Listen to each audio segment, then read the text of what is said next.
Bulletin का आगाज अहम खबर के साथ। तहरीक इंसाफ के 453 कारकुनों की नजरबंदी के अहकामात लाहौर हाईकोर्ट में चैलेंज। अदालत ने पंजाब हुकूमत समेत दीगर को नोटिस जारी करके 23 मई को जवाब तलब कर लिया। पंजाब हुकूमत ने 9 मई वाक़े की बुनियाद पर PTI कारकुनों को नजरबंद किया। ये मौक़िफ़ अपनाया गया है। PTI कारकुनों की नजरबंदी के अहकामात कलअदम करार देकर रिहाई का हुक्म दिया जाए, ये अदालत से इस्तदा की गई है। इसी पर बात करेंगे। नुमाइंदा दुनिया न्यूज़ मोहम्मद अशफाक हमारे साथ मौजूद हैं। अशफाक, बताइएगा इस हवाले से। जी बिल्कुल, लाहौर हाईकोर्ट में पाकिस्तान तहरीक इंसाफ के 453 कारकुनों की नजरबंदी को चैलेंज कर दिया गया है और इस हवाले से अदालत ने दायर दरख्वास्त को समाअत के लिए मंजूर करते हुए पंजाब हुकूमत, होम सेक्रेटरी समेत दीगर को नोटिस जारी करते हुए 23 मई को जवाब तलब कर लिया। लाहौर हाईकोर्ट की जस्टिस मिसालिया नीलम ने चौधरी जुबैर अहमद समेत दीगर की दरख्वास्तों पर समाअत की। दरख्वास्त गुजार के वकील ने मौका इख्तियार किया कि पंजाब हुकूमत ने 9 मई वाक़े की बुनियाद बनाकर तहरीक इंसाफ के 453 कारकुनों को नजरबंद कर दिया है और नजरबंदी के लिए कायदे और ज़वाबित पर अमल नहीं किया गया और इसी तरह से ये नजरबंदी गैर कानूनी, गैर आईनी है। वकील ने इस्तदा की कि PTI कारकुनों की नजरबंदी के अहकामात को कलअदम करार देकर रिहा करने के अहकामात जारी किए जाएं। तो अदालत ने दायर दरख्वास्त को समाअत के लिए मंजूर करते हुए 23 मई को फ्री कैन से जवाब तलब कर दिया। जी मोहम्मद अशफाक, बहुत शुक्रिया, आपने तफसीलात से आगाह किया। इस्लामाबाद हाई कोर्ट के जज भी चीफ जस्टिस ऑफ पाकिस्तान के नक्शे कदम पर। सुप्रीम कोर्ट से वजाहतों के बाद गुड टू सी यू की गूंज इस्लामाबाद हाई कोर्ट पहुंच गई। फवाद चौधरी की गिरफ्तारी के खिलाफ दरख्वास्त पर इस्लामाबाद हाई कोर्ट में समाअत। IG इस्लामाबाद अदालत में पेश। IG साहब, good to see you. Justice Gul Hasan Aurangzeb की जानिब से कहा गया, इस मुकादमे पर कमरा अदालत में मौजूद तमाम अफराद के कहे। चीफ जस्टिस सुप्रीम कोर्ट ने इमरान खान की पेशी पर गुड टू सी यू कहा तो उन्हें तनकीद का सामना करना पड़ा। मजीद तफसीलात जानते हैं मोहम्मद इमरान से। जी इमरान, बताइएगा क्या सूरत हाल बनी। जी, आज फवाद चौधरी की हिफाजती ज़मानत से मुतल्लिक केस था और एक दरख्वास्त तौहीन अदालत की भी दायर की गई थी फवाद चौधरी के भाई की जानिब से। ये उनकी समाअत हो रही थी कि IG इस्लामाबाद जब कमरा अदालत में पेश हुए तो जस्टिस मियां गुल हसन औरंगजेब की जानिब से ये अल्फाज कहे गए, गुड टू सी यू। चूँकि अब ये अल्फाज काफ़ी प्रोमिनेंट हो चुके हैं, जब इमरान खान की सुप्रीम कोर्ट में पेशी हुई थी तो चीफ जस्टिस की जानिब से उन्हें गुड टू सी यू कहा गया था और फिर उन्हें तनकीद का सामना भी करना पड़ा। तो सूरत हाल सबको मालूम थी, इसलिए जैसे ही जस्टिस मियां गुल हसन औरंगजेब ने गुड टू सी यू के अल्फाज कहे तो कमरा अदालत में मौजूद अफराद की जानिब से जो है वो मुस्कुराहटें बखेरी गई और फिर जो IG हैं उनकी जानिब से भी मुस्कुरा के जवाब दिया गया। हुआ कुछ यूँ कि आज एडवोकेट जनरल जो कि ख़ुद वफाक की रिप्रेजेंटेशन कर रहे होते हैं कमरा अदालत में, उनकी कुछ तलख कलामी भी हो गई IG साहब से और फिर उन्होंने कहा कि इस वक्त मैं IG की रिप्रेजेंटेशन नहीं कर सकता, कुछ मामलात पर जो है वो मुझे तहफ़्फ़ुज़ात हैं। इस पर अदालत ने अब समाअत में वक्फ़ा किया है और एडवोकेट जनरल और IG इस्लामाबाद को आपस में बैठ के मुशावरत करके जो मुतफ़िका जवाब है वो अदालत के सामने रखने का कहा है। आज साबिक़ वज़ीर आज़म इमरान खान की भी पेशी मुतवक्के थी, लेकिन कुछ ही देर पहले उनके वकला की जानिब से इस्लामाबाद हाई कोर्ट में एक दरख्वास्त दायर की गई है जिसमें उनकी हाज़िरी से इस्तिस्ना की दरख्वास्त दायर इस्तदा की गई है और ग्राउंड्स ये लिए गए हैं कि चूँकि गुज़श्ता दिनों इस्लामाबाद में PDM का एक सुप्रीम कोर्ट के बाहर एहतजाज हुआ है, तो इसलिए इमरान खान की आज हाई कोर्ट में पेशी के मौका पर कोई अमन व अमान की सूरत हाल क्रिएट हो सकती है और अगर PTI के कारकुनान भी बड़ी तादाद में इमरान खान से इजहार यकजहती के लिए हाई कोर्ट पहुँच गए तो ये अमन व अमान, लॉ एंड ऑर्डर की जो सिचुएशन है वो क्रिएट हो सकती है। इसलिए इमरान खान को आज हाज़िरी से इस्तिस्ना दिया जाए। इसके अलावा दरख्वास्त में ये भी लिखा गया है कि इस्लामाबाद हाई कोर्ट के हुक्म पर इमरान खान मुतल्लिका अदालतों से भी रुजू कर रहे हैं और वहाँ से अपनी ज़मानतें सिक्योर करने की कोशिश कर रहे हैं। इसी सिलसिले में वो लाहौर की भी मुख्तलिफ अदालतों में पेश हुए हैं और मज़ीद अदालतों में भी उन्हें जाना है। तो आज इस्लामाबाद हाई कोर्ट में हाज़िरी से इस्तिस्ना दी जाए। बैरिस्टर गौहर की जानिब से ये दरख्वास्तें दायर की गई हैं। इमरान खान की जो यहाँ पर इस्लामाबाद हाई कोर्ट में अबूरी ज़मानत का केस है, बुनियादी तौर पर जब PTI की जानिब से चीफ जस्टिस और सुप्रीम कोर्ट के हक में रैलियाँ निकाली गई थी। बहुत शुक्रिया, आपने तफसीलन अपडेट किया। अलकादिर ट्रस्ट करप्शन केस में बरतानिया से 19 करोड़ पाउंड की गैर कानूनी मुंतकली का केस है। नैब ने इमरान खान को कल नैब रावलपिंडी पेश होने का समन जारी कर दिया है। इमरान खान से 19 करोड़ पाउंड की गैर कानूनी मुंतकली से मुतालिक 20 सवालों के जवाब तलब किए गए। इमरान खान ने बरतानिया से 19 करोड़ पाउंड लाकर वापस मुल्जिमान को देकर माली फायदे लिए। ये सवालनामा और मौक़िफ़ था नैब की जानिब से। इस बारे मजीद तफसील देंगे आमिर सईद अब्बासी। आमिर, अपडेट कीजिए। देखिए, नैब की कंबाइंड इन्वेस्टिगेशन टीम ने तलबी का समन जारी किया चेयरमैन तहरीक इंसाफ इमरान खान को और साथ में 20 सवालों के जवाब मांग लिए हैं अलकादिर ट्रस्ट करप्शन केस में, जिसमें नैब का ये मौक़िफ़ है कि इमरान खान ने न सिर्फ 19 करोड़ पाउंड वापस लाकर मुल्ज़िमान के हवाले किए जो रियासत पाकिस्तान के 19 करोड़ पाउंड थे, बल्कि मुल्ज़िमान से माली फ़ायदे भी हासिल किए और 458 कनाल अराजी और 28 करोड़ रुपए के अलावा दीगर भी फ़ायदे हासिल किए मुल्ज़िमान से। ये नैब ने तलबी का नोटिस जारी किया है चेयरमैन तहरीक इंसाफ इमरान खान को और उनकी जो इस्लामाबाद और लाहौर में रिहाइश गाहें हैं वहाँ पर ये समन वसूल भी करवा दिए गए हैं और ये कहा गया है कि कल सुबह 10 बजे इमरान खान पेश होकर इन सवालों के जवाब दें कि कैसे खुफिया तरीके से उन्होंने मुल्ज़िमान को माली फ़ायदे पहुँचाए। 19 करोड़ पाउंड जो रियासत पाकिस्तान के 19 करोड़ पाउंड थे बरतानिया में, उनको न सिर्फ पाकिस्तान लाकर मुल्ज़िमान के हवाले किया, उसमें माली फ़ायदे भी हासिल किए। मुल्ज़िमान की कंपनी से 458 कनाल अराजी हासिल की अपनी और अपनी अहलिया के नाम बुशरा बीबी के नाम पे जो ट्रस्ट है उस ट्रस्ट के नाम के ऊपर ये रकूम हासिल की गई और ये तमाम माली फ़ायदे हासिल किए गए, जिसमें न सिर्फ 458 कनाल ज़मीन है, साथ में 28 करोड़ रुपए कैश हैं। इसके अलावा दीगर भी जो मुख्तलिफ तरीक़ों से फ़ंड्स हासिल किए गए। ये इमरान खान का न सिर्फ इख्तियारात से तजावुज़ है बल्कि माली फ़ायदे हासिल करने के लिए काबीना से खुफिया तरीके से ये मंजूरी ली गई। इसमें जो शहजाद अकबर हैं उनको भी मुल्ज़िम बनाया गया है और उनको भी 22 मई को तलब कर लिया गया है। 20 सवालों के जवाब मांगे गए हैं चेयरमैन तहरीक इंसाफ इमरान खान से और ये कहा गया है कि वो तमाम ख़त्तो किताबत का रिकॉर्ड दें जो बरतानवी नेशनल क्राइम एजेंसी, जिसमें हर जगह पर यह लिखा था कि ये रकम रियासत पाकिस्तान की मलकियत है, उसको कैसे वापस मुल्ज़िमान के हवाले कर दिया गया, उसका मुकम्मल रिकॉर्ड दिया जाए। साथ में अलकादिर ट्रस्ट जिसके ज़रिए तमाम माली फ़ायदे हासिल किए गए उसको तमाम तर डोनेशंस और अतियात का भी रिकॉर्ड दिया जाए। ये भी बताया जाए कि किसने कितनी कितनी रकम दी। साथ में ये भी बताया गया कि मुल्ज़िमान की तरफ से जो रकूम दी गई हैं और उसके साथ साथ जो ट्रस्ट डीड साइन की गई है अलकादिर ट्रस्ट और मुल्ज़िमान की कंपनी के दरमियान उसका भी मुकम्मल रिकॉर्ड दिया जाए। साथ में ये भी कहा गया है कि ये भी बताएं कि चेयरमैन तहरीक इंसाफ इमरान खान ने खुद कितने एहतियात दिए इस अलकादिर ट्रस्ट को जिसके वो ट्रस्टी हैं। साथ में ये भी कहा गया कि जो इमरान खान और उनकी अहलिया बुशरा बीबी जो ट्रस्टी हैं इस अलकादिर ट्रस्ट यूनिवर्सिटी के, वो बताएं कि तमाम तर रकूम उन्होंने किस किस से और कैसे ये फ़ंड्स हासिल किए जिसके ज़रिए अलकादिर ट्रस्ट बनाया गया और वो ऑपरेशनल है। ये 20 सवालों के जवाब मांगे 20 सवालों के जवाब तलब किए गए हैं। बहुत शुक्रिया आपका। इमरान खान और दीगर पीटीआई रहनुमाओं के खिलाफ दहशतगर्दी एक्ट के तहत दर्ज केस है। असद उमर और दीगर पीटीआई रहनुमा गिरफ्तार हैं। वकील सरदार मशरूफ ने मौक़िफ़ अपनाया। लिस्ट बता दें जो पीटीआई रहनुमा गिरफ्तार हैं। एटीसी जज की प्रोसिक्यूटर को हिदायत की गई और मुकालमा क्या हुआ इस बारे मजीद तफसील हमारे नुमाइंदे देंगे और उनसे इस बारे हम जानेंगे हसीब मलिक से। जी हसीब, अपडेट कीजिए इस बारे।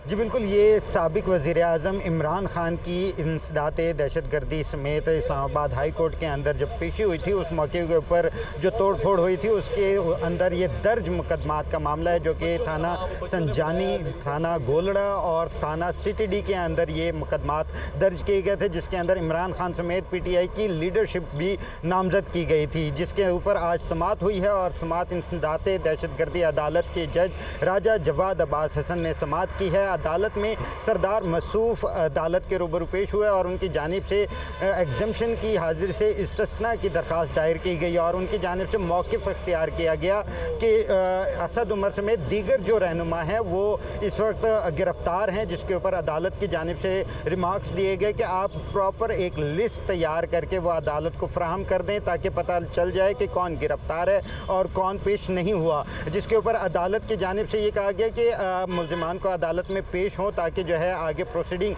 शुरू की जा सके। और जो प्रोसिक्यूटर थे उनकी जानिब से ये मौक़िफ़ इख्तियार किया गया कि जो फ़र्द जुर्म की कार्रवाई है वो इतनी डिले हो चुकी है कि इमरान खान के ऊपर जो है वीडियो लिंक के ज़रिए फ़र्द जुर्म आयद करने का जो है ऑप्शन मौजूद है, उसे अपनाया जाए। जिसके ऊपर जो अदालत थी, अदालत की जानिब से ये रिमार्क्स दिए गए कि ATC के पास ये सहूलत मौजूद है, ऑनलाइन जो है वीडियो लिंक के ज़रिए फ़र्द जुर्म आयद की जा सकती है। जब ज़रूरत ये स्टेज पहुँचेगी तो ज़रूर जो है वीडियो लिंक के ज़रिए फ़र्द जुर्म आयद की जाएगी। इसके साथ साथ जो वकील थे शेर अफजल, वो अदालत के रूबरू पेश हुए और उनकी जानिब से ये मौक़िफ़ भी इख्तियार किया गया कि यहाँ पे गिरफ़्तारी की क्या गारंटी है, क्योंकि इस्लामाबाद हाई कोर्ट के ऑर्डर के बावजूद गुज़िश्ता रोज़ हमने देखा कि फवाद चौधरी को दोबारा से गिरफ़्तार करने की कोशिश की गई है। तो इस्लामाबाद हाई कोर्ट के ऑर्डर को भी जो है यहाँ पे तस्लीम नहीं किया जा रहा। तो ये तो फिर लोअर कोर्ट है और लोअर कोर्ट के ऑर्डर को कैसे जो है आप गारंटी देते हैं कि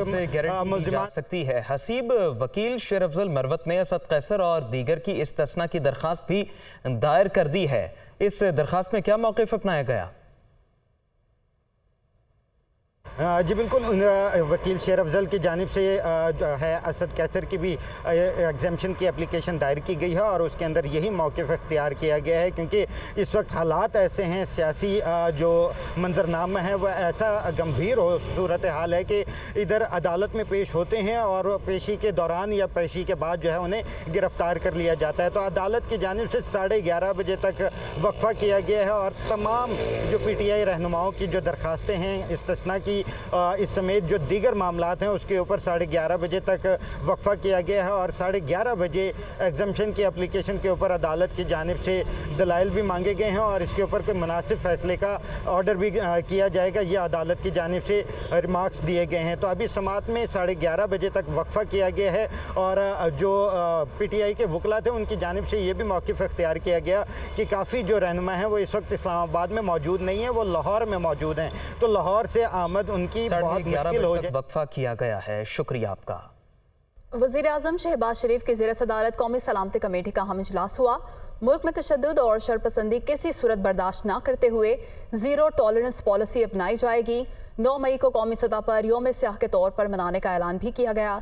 इस्लामाबाद से जावेद हुसैन रिपोर्ट करेंगे।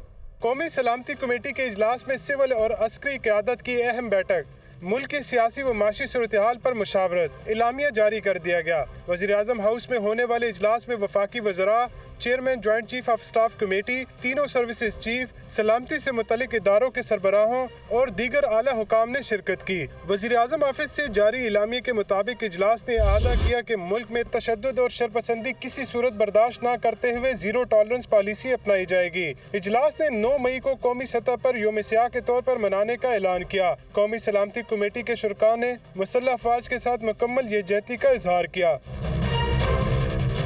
शुरका ने ज़ाती मफादात और सियासी फ़ायदे के लिए जलाओ गिराव और फौजी तनसीबात पर हमलों की सख्त अल्फाज में मजम्मत की। शुरका ने इस अज़म का इयादा किया कि फौजी तनसीबात और अवामी इमलाक की खुरमत व वकार की खिलाफ वर्जी कतई बर्दाश्त नहीं की जाएगी। 9 मई के सानिए में मुलविस तमाम अनासर को इंसाफ के कटेरे में लाया जाएगा। इजलास ने आइन के मुताबिक मुतल्लिका कवानीन बशमूल आर्मी एक्ट और ऑफिशियल सीक्रेट एक्ट के तहत ट्रायल के जरिए शरपसंदों, उकसाने वालों और उनके सहूलतकारों के खिलाफ मुकदमात दर्ज करके इंसाफ के कटहरे में लाने के फैसले की भी तायीद की। फोरम ने वाज़ेह किया कि किसी भी एजेंडे के तहत फौजी तनसीबात पर हमला करने वालों के खिलाफ कोई रियायत नहीं बरतेंगे। इजलास के शुरका ने सोशल मीडिया के कवायद व ज़वाबित के सख्ती से नफाज को यकीनी बनाने की हिदायत की ताकि बैरूनी सरपरस्ती और दाखिली सहूलतकारी से किए जाने वाले प्रोपेगेंडे का तदारक किया जा सके और इसका इर्तिकाब करने वाले अनासर को कानून के कटहरे में लाया जा सके। इजलास ने आलमी सियासी कशमकश और दुश्मन कुव्वतों की वजह से बढ़ते हुए पेचीदा जियो स्ट्रेटेजिक माहौल में कौमी इत्तेहाद और यगानगत पर जोर दिया। फोरम ने सियासी इख्तिलाफात को महाजा राई के बजाय जमहूरी इक़दार के मुताबिक मुज़ाकरात के जरिए हल करने की जरूरत पर जोर दिया। वज़ीर आज़म शहबाज शरीफ ने कहा है कि 9 मई मुल्क की तारीख का स्याह तरीन दिन था। अफसोसनाक वाक़यात के बायस हमारे सर शर्म से झुक गए। बुलवाइयों को उकसाने वाले किसी रियायत के मुस्तहिक नहीं। मैं भी कहूँ तो जिम्मेदारों को ना छोड़ा जाए। वो कौमी सलामती कमेटी के इजलास से खिताब कर रहे थे। 9 मई को जो कुछ भी हुआ इस मुल्क के अंदर, वो पाकिस्तान की तारीख में एक स्याह तरीन दिन से याद रखा जाएगा। पाकिस्तान के असली दुश्मन ने 75 साल में वो ऐसे घिनौने काम करने में वो कामयाब नहीं हुआ जो कि ये जथा कामयाब हो गया। बलवाइयों को उकसाया, उनको लीड किया, अपने सामने ये तोड़ फोड़ और घरों को आग लगाई, और दूसरे जो बड़े पुराने रेलिक्स हैं उनको उठाकर ज़मीन पर फेंका, उनको तोड़ा और शहीदों और गाजियों की बेहुरमती की। वो किसी रायत के वो काबिल नहीं हैं। उनको हर सूरत कानून के कटहरे में लाना होगा, और अगर वज़ीर आज़म भी कहे कि इस फलां को छोड़ दो तो वज़ीर आज़म का हुक्म मानने से इनकार कर दो। 72 घंटे की मैंने उनको बाकायदा एक टाइम लिमिट दी कि इसके अंदर आप सबको गिरफ्तार करके इनके मुकदमात दर्ज कराएंगे। जिन्ना हाउस लाहौर में सिविल सोसाइटी की बड़ी तादाद में आमद का सिलसिला जारी है। सिविल सोसाइटी का शरपसंदों पर सख्त गम और गुस्से का इजहार। सानहा जिन्ना हाउस पाकिस्तान का स्याह तरीन बाब समझा जाएगा। इस मौके पर उन्होंने मजीद क्या तासुरात दिए, मोहम्मद इमरान बताएंगे। जी इमरान। जी, जिन्ना हाउस का जो है वो इस वक्त 2 रोज पहले से लाहौर में जो है वो शरपसंदों की हाथों जिन्ना हाउस का जो सिविल सोसाइटी ने जो है वो दौरा किया है। वहाँ पर गुज़िश्ता 2 रोज से दौरा जारी है। मुख्तलिफ मकतबा फ़िक्र जिनमें असातिज़ा, तलबा और तालबात, बुजुर्ग, रिटायर्ड सिविल अफसरान और दीगर अफराद शामिल हैं, वो जिन्ना हाउस का दौरा कर रहे हैं और मुशाहिदे के बाद शरपसंदों के हवाले से बड़े सख्त गम और गुस्से का इजहार भी कर रहे हैं। 19 मई को भी जो है अवाम की कसीर तादाद जो है वो इस वहाँ पहुंची है, हाउस का दौरा किया और इस दौरे में अपने तासुरात में बेशतर ने इजहार ख्याल किया और ये कहा कि पाकिस्तान का सबसे स्याह बाब समझा जाएगा और जब कायद-ए-आज़म के घर को आग लगा दी गई। ठीक है, शुक्रिया आपका। पेशावर में सिविल सोसाइटी की खवातीन, तलबा और साबिक खातून MPA समर बिलोर ने रेडियो पाकिस्तान पेशावर का दौरा किया। तमाम अफराद ने इमारत में तोड़ फोड़ पर अफसोस का इजहार किया। तफसीलात के लिए रिपोर्ट देखिए। पेशावर की तबाहशुदा इमारत का दारुल अतफाल के तलबा और साबिक खातून MPA समर हारून बिलोर के हमरा खवातीन ने दौरा किया। तबाहशुदा इमारत पर फूलों का गुलदस्ता रखा। शुरका को स्टेशन डायरेक्टर ने तबाहशुदा इमारत के बारे में ब्रीफिंग दी। बच्चों और खवातीन ने तबाहशुदा इमारत के मुख्तलिफ हिस्सों का जायजा लिया। शुरका ने तोड़ फोड़ पर इज़हार अफसोस किया और पाक फौज की काविशों से रेडियो पाकिस्तान पेशावर में दोबारा नशियात शुरू करने पर उनका शुक्रिया अदा किया। खातून MPA समर हारून बिलोर का कहना था कि रेडियो पाकिस्तान पेशावर हम सबका था। बच्चों ने इस रेडियो स्टेशन से कुछ सीखना था। नफरत की सियासत से कुछ मिलने वाला नहीं है। ये हम सब का विरसा था, ये इन बच्चों का विरसा था। जो तकरीरें, जो ड्रामे, जो मिली नगमे जलाए गए हैं वो हम सब की हिस्ट्री थी। इन बच्चों ने उससे बहुत कुछ सीखना था, लेकिन अगर उससे नहीं सीख सके तो इस वाक़ये से हमारी कोशिश है कि हमारी आने वाली नस्ल ये सीखे। दारुल अतफाल के बच्चों और ख़वातीन के दौरे रेडियो पेशावर का मकसद ये है कि बच्चों को ज़िंदगी के तल्ख़ यादों से सबक सीखना है और अपने आप में बर्दाश्त का मादा पैदा करना है। निगरान वज़ीर आला पंजाब मोहसिन नज़र नकवी की ज़ेर सदारत खुसूसी इजलास। मोहसिन नज़र नकवी की सेंट्रल मॉडल स्कूल के ज़ेर तालीम तलबा को दाखिलों में तरजीह देने की हिदायत। तलबा को जमात चशम से दहम और O लेवल के दाखिला टेस्ट में 10 नंबर इजाफी दिए जाएंगे। मोहसिन नज़र नकवी की सेंट्रल मॉडल स्कूल की इमारत को ग्रीन बिल्डिंग करार देने की भी हिदायत। मज़ीद तफसीलात जानते हैं deputy bureau chief Lahore Hasan Raza से। जी हसन रजा, बताइएगा इजलास में क्या हम फैसले किए गए? बिल्कुल, निगरान वज़ीर आला पंजाब सैयद मोहसिन नज़र नकवी की ज़ेर सदारत खुसूसी इजलास में सेंट्रल मॉडल स्कूल लाहौर के मोड़ पर पेशरफ का जायजा लेते हुए मोहसिन नकवी की सेंट्रल मॉडल स्कूल के ज़ेर तालीम तलबा को दाखिलों में तरजीह देने की हिदायत की गई है और ज़ेर तालीम तलबा को क्लास 6 से 10 और O लेवल के दाखिले टेस्ट में 10 नंबर इजाफी दिए जाएंगे। मोहसिन नकवी की सेंट्रल मॉडल स्कूल की इमारत को ग्रीन बिल्डिंग करार देने की हिदायत देते हुए तमीर और बहाली के दौरान स्कूल में दरख्त काटने पर पाबंदी यकीनी बनाई जाएगी और स्कूल की बिल्डिंग को निजी शोबे के इश्तराक से सोलर एनर्जी पर मुंतकिल करने की भी तजवीज़ दी गई है। मोहसिन नकवी का सेंट्रल मॉडल स्कूल की इमारत की तमीर और बहाली का काम फौरी शुरू करने का हुक्म दिया गया है। मोहसिन नकवी ने इस हवाले से सेंट्रल मॉडल स्कूल के तलबा को मुफ्त यूनिफॉर्म, शूज, स्टेशनरी और नोटबुक्स फराहम करने की असूली मंजूरी दे दी है। मोहसिन नकवी का कहना था कि सेंट्रल मॉडल स्कूल की तारीखी इमारत के कदीमी हुसन तामीर को बरकरार रखा जाएगा और सेंट्रल मॉडल स्कूल के नए प्रोजेक्ट में तलबा से कोई फीस नहीं ली जाएगी। कैम्ब्रिज के तलबा को तमाम कुतुब मुफ्त फराहम करने की भी मंजूरी दे दी गई है। हर तालिब इल्म को 2000 माहाना स्कॉलरशिप और 250 रुपए रोजाना कन्वेंस फरोख्त। जी हसन रजा, बहुत शुक्रिया। मोहम्मद डैम मंसूबे के हवाले से खबर है कि 3.5 साल में 76 अरब खर्च हुए, काम सुस्त रवि का शिकार हुआ। 2 साल रह गए, तामीराती काम सिर्फ 5 से 8% ही हो सका। दुनिया न्यूज़ ने डैम की तामीर के हवाले से दस्तावेज हासिल कर ली। क्या इंकशाफात हुए हैं, जीशान यूसुफजई की ज़बानी जानेंगे। जी जीशान।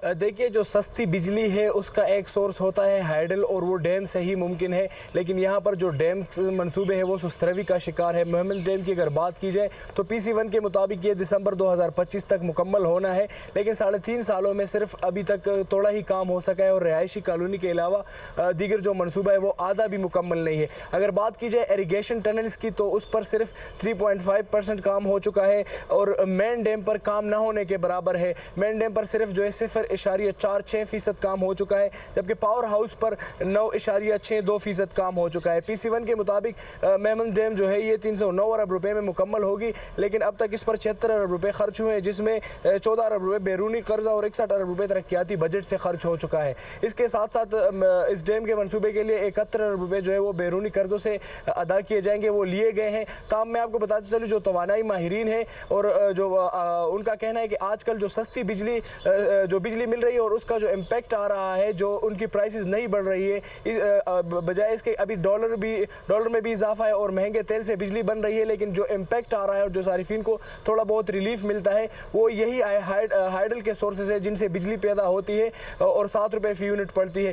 ताहम जब तक ये डैम्स नहीं बनेंगे तो सारिफिन को जो है वो महंगी बिजली जो है लेने पर मजबूर होंगे। इसके साथ साथ जो एनवायरमेंटल चेंजेस है, फ्लड्स को कंट्रोल करने में भी डैम बड़ा अहम किरदार अदा करती है। इसके साथ साथ जब ये मंसूबे लेट होते हैं तो इनके कॉस्ट बढ़ते हैं, जो कौमी खजाने को एक नुकसान होता है। तब अभी तक इस पर यही पेशरफ्त हुआ है कि मजमूई तौर पर कोई 22% तक काम हो चुका है और 2-2.5 साल रहते हैं, लेकिन ये मनसूबा सुस्तरवी का शिकार है। जी ठीक है, बहुत शुक्रिया आपका। अदालती कार्रवाई बारे अहम खबर है कि इमरान खान को मजीद किसी केस में गिरफ्तारी से रोकने के हुक्म में 31 मई तक तौसी की गई है। इस्लामाबाद हाईकोर्ट साबिक वज़ीर-ए-आज़म इमरान खान के खिलाफ 100 से ज़ायद केसेस इमरान खान की केसों की तफसीलात फ्राहमी और गिरफ्तारी रोकने की दरख्वास्त पर समाअत हुई। क्या रिमार्क्स दिए गए, मोहम्मद इमरान बताएंगे। जी इमरान। वज़ीर-ए-आज़म इमरान खान की जानिब से इस्लामाबाद हाई कोर्ट में ये दरख्वास्त दायर की गई थी, जिसमें उन्होंने मुल्क भर में अपने खिलाफ दर्ज मुकदमात की फराहम करने की इस्तदा की थी। आज इस पर इस्लामाबाद हाई कोर्ट में समाअत हुई है। सिंगल बेंच ने समाअत की है, जिसमें additional attorney general, advocate general और स्टेट काउंसिल पेश हुए हैं, जबकि इमरान खान की जानिब से बैरिस्टर गौहर अदालत में मौजूद थे। वफाक की जानिब से ये इस्तदा की गई है कि केसेस की तफसीलात फराहम करने के लिए मजीद वक्त दिया जाए, जो कि अदालत ने मंजूर कर लिया है और अब इस केस की समाअत 31 मई तक मुलतवी कर दी गई है। साथ ही साथ अदालत ने इमरान खान को किसी भी केस में गिरफ्तारी से रोकने के हुक्म में भी 31 मई तक तौसीह कर दी है। 31 मई तक तौसीह कर दी गई। शुक्रिया आपका।